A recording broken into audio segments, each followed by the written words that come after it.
काय सांगणार तुम्ही आज या ठिकाणी एक आगळा वेगळा प्रचार केलेला आहे, काय सांगणार? नमस्कार, मी हेतल महेंद्र पाटील, प्रभाग 6 अ मधून मी उमेदवारी करत आहे।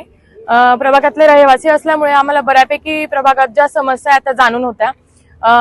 प्रत्येक जण प्रचारात काय करतात, ढोल ताशे, खूप सारे कार्यकर्ते यांचा समावेश करतात। आता यावेळेला आम्ही ठरवलं की आपण प्रचार करायचा थोड्या वेगळ्या पद्धतीने करूया। जसे आता आम्ही सगळ्यांनी साड्या आणि शर्टांवरती आमच्या समस्या लिहिलेल्या आहेत।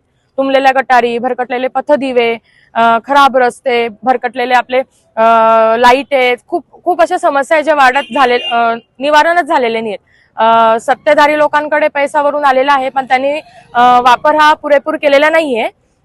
गटारी अतिशय घाण आहेत, सगळे जे नागरिक आहेत ते खूप त्रस्त झालेले आहेत। त्यांच्याकडे गेले असताना त्यांनी त्यांच्या समस्या आम्हाला खूप सांगितल्या आहेत की आमच्या समस्या खूप आहेत, कोणीच येत नाही, 5 वर्षात आम्हाला कोणीच विचारलेलं नाहीये, फक्त प्रचार असला, निवडणूक असली की आमच्या दारात येतात। त्यामुळे त्यांना आम्ही आता सांगू इच्छितो की प्रचार झाल्यानंतर, निवडून आल्यानंतर आम्ही तुमच्या इथे 5 वर्ष सगळे उमेदवार जे आहेत ते सतत येत राहणार आहेत आणि तुमच्या समस्या जाणून घेणार।